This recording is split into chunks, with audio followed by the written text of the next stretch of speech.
Maharashtra State Board 9th Standard Maths Part 2 Geometry Chapter number 5 Quadrilaterals. Hello students, my name is Aisan Ali Asamadi and आज हम start करेंगे इस lecture में practice set 4.2 का question number 3 and question number 4.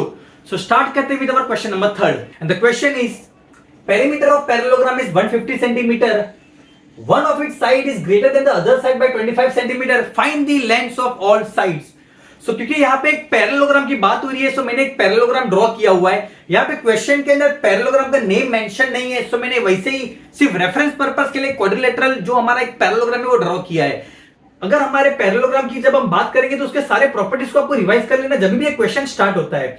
सो अगर मैं एक parallelogram की बात करूं तो उसके ऑपोजिट साइड्स कभी भी पैरेलल होते हैं, तो मैंने उसके ऑपोजिट साइड्स पैरेलल ड्रॉ कर दी हुई है. अब जब हम उसकी प्रॉपर्टीज की बात करेंगे स्टूडेंट्स, तो एक होता है साइड्स, दूसरा होता है एंगल्स एंड थर्ड होता है हमारा उसके डायगोनल्स.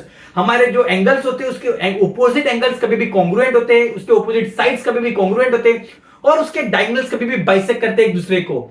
और एक लास्ट वन हमें जो नोट हमने याद किया था वो है adjacent angles of a parallelogram are always supplementary. जब भी कोई भी क्वेश्चन स्टार्ट होगा तो सबसे पहले उसके प्रॉपर्टीज को रिवाइज कर लेने का. सो स्टार्ट करते हैं with the solution of this particular question.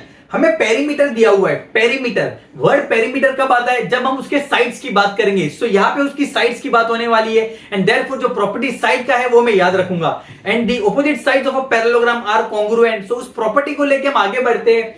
One of it side is greater than the other by 25 centimetre. उसकी एक साइड दूसरी साइड से 25 सेंटीमीटर बड़ी है.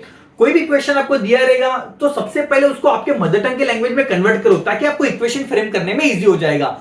सो यहां पे दिया हुआ है कि इस पर्टिकुलर पैरेललोग्राम की जो एक साइड है ना वो दूसरे साइड से 25 सेंटीमीटर बड़ी है. मतलब अगर एक 10 सेंटीमीटर है, अगर एक साइड 10 सेंटीमीटर है, मान लो ये आपका रफ वर्क है. सो मैं रफ वर्क बता देता हूं आपको. सो सबसे पहले जो कंडीशन हमें दी हुई है पेरीमीटर के बाद जो एक साइड की है उसको हम समझ लेते हैं कि हमारी जो एक साइड है ना, जो बड़ी वाली साइड है वो 25 सेंटीमीटर बड़ी है दूसरी वाली साइड से. सो मान लो ये हमारी छोटी साइड है, ये बड़ी साइड है, तो ये जो छोटी साइड है ना उसको मैं ले लेता हूं 10 सेंटीमीटर. तो ये जो साइड है ना उससे 25 सेंटीमीटर बड़ी है, ऐसा क्वेश्चन के अंदर मेंशन किया गया है. सो 25 सेंटीमीटर बड़ी है, तो अगर ये 10 है तो ये हो जाएगा 35 सेंटीमीटर. और ये 35 सेंटीमीटर कैसे मिला? ये 10 प्लस 25. और एक एग्जांपल लेते हैं. मान लो ये जो मेरी साइड है वो 5 सेंटीमीटर है, तो ये जो सेकंड साइड है ना वो 25 सेंटीमीटर बड़ी होगी. सो 5 प्लस 25 हो जाएगा हमारा 30 सेंटीमीटर. तो ये कैसे मिला? 5 प्लस 25 की हमने. अब और एक एग्जांपल लेते हैं. मान लो ये मेरा 15 सेंटीमीटर है, ये जो साइड है वो 15 सेंटीमीटर है, तो ये कितनी हो जाएगी? 15 प्लस 25 जो होता है हमारा 40 सेंटीमीटर. सो ये हो जाएगा हमारा 40 सेंटीमीटर. ये कब आएगा? जब 15 सेंटीमीटर के अंदर 25 को हम प्लस करेंगे तो तब हो जाएगा ये हमारा 40 सेंटीमीटर. अब ये कॉन्सेप्ट क्लियर है. अब हम आगे बढ़ते हैं. अब हमारा जो क्वेश्चन है उसके अंदर जो छोटा साइड है उसका वैल्यू नहीं दिया हुआ है और हमें डायरेक्टली बोला है कि the side is greater than the other side.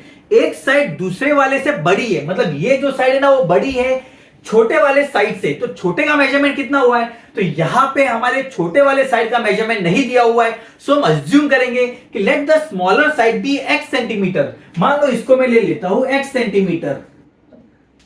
x centimetre, तो ये कितनी हो जाएगी? उसको ऐड करेंगे क्योंकि ये 25 सेंटीमीटर बड़ी है. सो यहां पे हमने इक्वेशन बना के रखा हुआ है, यहां पे हमने करके रखा हुआ है. इसमें अगर मैं सब्स्टिट्यूट कर दूं तो यहां पे जब 10 था तो यहां 10 था, या 5 था तो यहां पे 5 था, या 15 था तो यहां पे 15 था. इस बार मैंने x लिया हुआ है, तो यहां पे आएगा x और प्लस 25 एज इट इज. यहां पे भी 25 था, यहां पे भी 25 था, यहां पे भी 25 था, यहां पे भी 25 था. क्यों 25 लिया था? क्योंकि हमारे क्वेश्चन के अंदर 25 सेंटीमीटर बड़ा है हमारा बड़ा वाला साइड. सो अगर छोटा वाला जो साइड x सेंटीमीटर है तो बड़ी होगी उसकी x प्लस 25 सेंटीमीटर. अब हम स्टार्ट करते हैं with the properties of a parallelogram. क्योंकि यहाँ पे साइड दिया हुआ है स्टूडेंट्स, तो हम साइड के प्रॉपर्टीज को देखते हैं. तो हमारे जो ऑपोजिट साइड्स होते हैं वो कभी भी कॉन्ग्रुएंट होते हैं एक पैरेललोग्राम के अंदर. सो अगर ये साइड जितना भी होगा, अगर ये x प्लस 25 सेंटीमीटर है तो ये भी हो जाएगी हमारी x प्लस 25 सेंटीमीटर. और अगर ये x सेंटीमीटर है तो ये भी हो जाएगा हमारा x centimetre.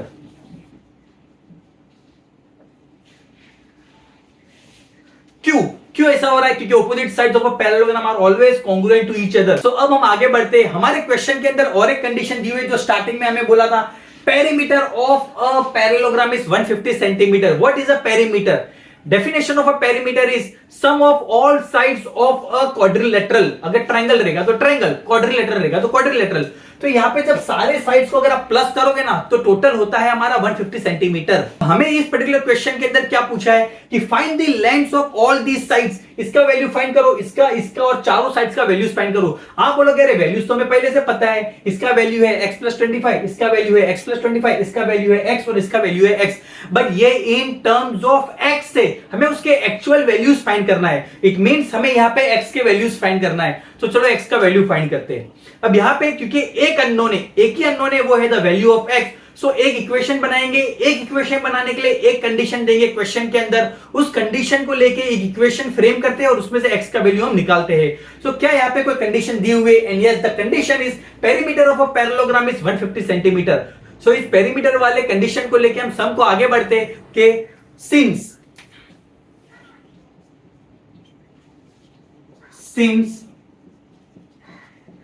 Perimeter of a parallelogram is 150 centimetre. therefore सारे साइड्स को अगर प्लस करोगे ना तो टोटल में 50 सेंटीमीटर होता है। तो स्टार्ट करते हैं यहां से। ये है मेरा x + 25 प्लस ये वाली साइड x सेंटीमीटर प्लस ये वाली साइड x + 25 प्लस ये वाली साइड x, और ये सबको प्लस करोगे ना तो टोटल होता है 150। ब्रैकेट्स को ओपन करते हैं। So x + 25 plus x plus x plus 25 plus x equal to 150। सारे लाइक टर्म्स को साथ में रखते हैं। x plus x plus x plus x plus 25 plus 25 equal to 150। 1 2 3 4, so 4x plus 50 equal to 150। The value of 4x is 150 minus 50, so 4x equal to 100। हमें x का value find करना है। so x equal to 100/4 divide करेंगे 4 2 8, 100/4। so start करते हैं। 4 2 8, 100/4 आप ऐसे भी कर सकते हो। चलो यहां पे दिखा देता हूं। so फर्स्ट डिजिट नहीं लेंगे बिकॉज वो लेस देन 4 है। so दो डिजिट साथ में लेंगे हम, क्योंकि 1 लेस देन 4 है। लेस देन 4 होता है तो दो डिजिट साथ में लेते हैं। सो 4 2 8 माइनस 2, 0 नीचे आएगा, 4 5 20। सो हमें मिला 25। So the value of x is 25 centimetre. So x का वैल्यू मिल गया हमें। सो ये जो x था ये कितना है हमारा? ये है हमारा 25 सेंटीमीटर। तो ये भी है हमारा 25 सेंटीमीटर। अब ये वाला फाइंड करते तो ये x + 25 है। सो x + 25 तो हो जाएगा x की जगह पे इन प्लेस ऑफ x हम वैल्यू सब्स्टिट्यूट करेंगे x का। सो 25 + 25 और वो है हमारा 50 सेंटीमीटर। सो ये हो गया हमारा 50 सेंटीमीटर और ये भी है हमारा 50 सेंटीमीटर। सो यहाँ पे हमें इस पर्टिकुलर पैरेललोग्राम के सारे वैल्यूज को फाइंड कर दिए। सो लिख देंगे therefore the sides of the parallelogram are 25 centimeter, 50 centimeter, 25 centimeter and 50 centimeter।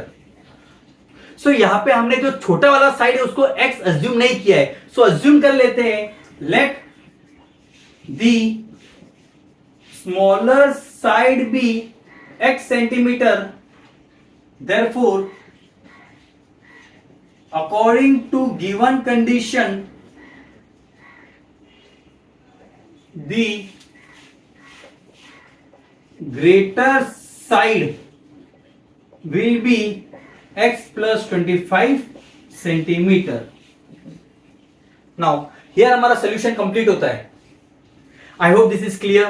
Continue करते विद अवर प्रैक्टिस सेट 4.1 का question number 4 and the question is if the ratio of measures of the adjacent angles of a parallelogram is 1:2, 1:2, 1/2, find the measures of all the angles of a parallelogram. क्योंकि यहाँ पे एक parallelogram की बात हो रही है, मैंने एक पैरेललोग्राम ड्रॉ किया है जिसके अपोजिट साइड्स कभी भी पैरेलल होते हैं, सो नोटेशन डाल दिया हुआ है। अब क्वेश्चन को अगर आप अच्छे से पढ़ोगे तो यहाँ पे एंगल्स की बात हो रही है। सो चलो यहाँ पे हम एंगल्स की अगर बात करेंगे तो हमारा ये जो एंगल होता है वो इसके साथ कॉन्ग्रुएंट होता है, और ये जो एंगल होता है वो इसके साथ कॉन्ग्रुएंट होता है। ये हमारा फर्स्ट प्रॉपर्टी है इस पर्टिकुलर पैरेललोग्राम का कि the opposite angles of a parallelogram are always congruent. और जो सेकंड नोट है वो है the adjacent angles of a parallelogram are always supplementary. So अब हम आगे बढ़ते हैं। हमारे क्वेश्चन में दिया हुआ है कि the ratio of measures of adjacent angles. Adjacent angle का मेजरमेंट दिया हुआ है क्या? नहीं, यहां पे दिया हुआ है कि the ratio of the adjacent angles है हमारा 1:2। हमारे जो एडजेसेंट एंगल्स का जो वैल्यूज है, हमारे जो एडजेसेंट एंगल, ये तो एडजेसेंट एंगल है, ये तो एडजेसेंट एंगल है, ये तो एडजेसेंट एंगल है, और ये तो एडजेसेंट एंगल है। ये एडजेसेंट एंगल्स के एक्चुअल वैल्यूज नहीं दिए हुए हैं, इनके values in terms of ratio दिया हुआ है। सो हमें उसका एक्चुअल वैल्यू फाइंड करना है। जब भी कोई भी चीज आपको अगर रेशियो में दिया हुआ रहता है, सो सबसे पहले हम लेते हैं let the common multiple be x, फिर उस x को हम इस रेशियो में मल्टीप्लाई करके उसके एक्चुअल वैल्यूज को फाइंड करते हैं। सो स्टार्ट करते हैं सोल्यूशन। आगे क्या होगा वो हम बाद में देखते हैं, पहले उसके एक्चुअल वैल्यूज को फाइंड करते हैं। सो स्टार्ट करते हैं let the common multiple be x। Students याद रखो, जब भी कोई भी चीज अगर आपको रेशियो में दी रहेगी ना, तो सबसे पहले उसका एक्चुअल वैल्यू फाइंड करो। और वो कैसे करेंगे? Let the common multiple be x लेंगे और उस x को उस रेशियो के साथ मल्टीप्लाई करके लिख देंगे। And therefore the solution is let the common multiple bx since the ratio of adjacent angles of a parallelogram is 1:2, therefore the adjacent angles are 1x and 2x. So 1x, 1 and 2 था तो 1x and 2x, so 1 लिखो नहीं लिखो, so 1 हटा देता हूं, and x and 2x। अब हमें हमारे जो एडजेसेंट एंगल्स है उनके एक्चुअल वैल्यूज पता चल गए। इसका वैल्यू है 1x और इसका वैल्यू है 2x। आप डिग्री के फॉर्म में भी लिख सकते हो। सो उसके एडजेसेंट एंगल्स का वैल्यू पता चल गया। अब हमें क्या फाइंड करना है? इसके एक्चुअल वैल्यूज फाइंड करना है। आप बोलोगे अरे ये तो एक्चुअल वैल्यूज है। नहीं स्टूडेंट्स, ये जो हमारे वैल्यूज है वो इन टर्म्स ऑफ x है। अगर आपको x का वैल्यू पता चल जाएगा, उस x के वैल्यूज को इसमें सब्स्टिट्यूट कर देंगे तो हमें इसके एक्चुअल वैल्यूज को फाइंड करेंगे। सो यहाँ पे हमें x का वैल्यू फाइंड करना है। सो एक ही अननोन है and that is the value of x। अगर एक अननोन होगा तो एक इक्वेशन फ्रेम करेंगे। एक इक्वेशन फ्रेम करने के लिए एक कंडीशन क्वेश्चन में दी रहेगी। क्या कोई कंडीशन दी हुई है क्वेश्चन के अंदर इस x का वैल्यू फाइंड करने के लिए? And then the answer is no. यहाँ पे कोई भी कंडीशन नहीं दी हुई है। सो जो भी प्रॉपर्टीज है, जो भी नोट्स हमें याद है वो हम यूज करेंगे। तो क्योंकि क्वेश्चन के अंदर एडजेसेंट एंगल्स की बात हो रही है तो हमें एक नोट पता हुआ है कि the adjacent angles of a parallelogram are always supplementary. So उसको यूज करते हैं और x का वैल्यू फाइंड करते हैं। सो स्टार्ट करते हैं कि since the adjacent angles of a parallelogram are supplementary and therefore ये angle x plus 2x equal to 180।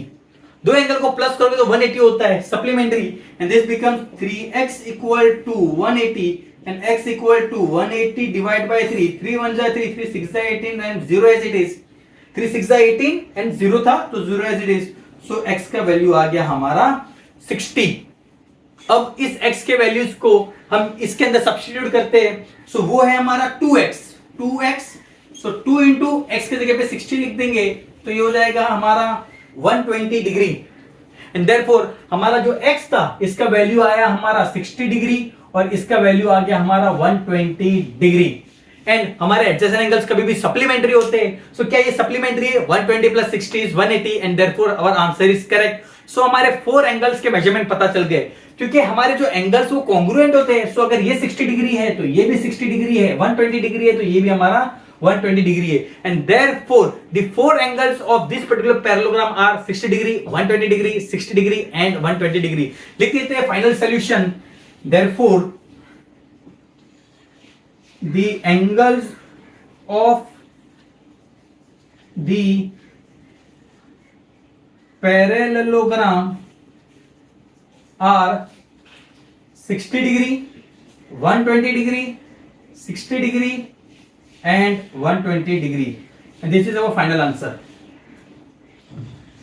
So I hope the solution is very clear to you all. So students, अगर आपको ये lecture पसंद आया हो और solution simple लगा हो तो अपने दोस्तों के साथ जरूर शेयर करना और लाइक करना और चैनल को सब्सक्राइब करना मत भूलना. Thank you so much students. मिलते हैं in our next lecture with the next questions. Thank you.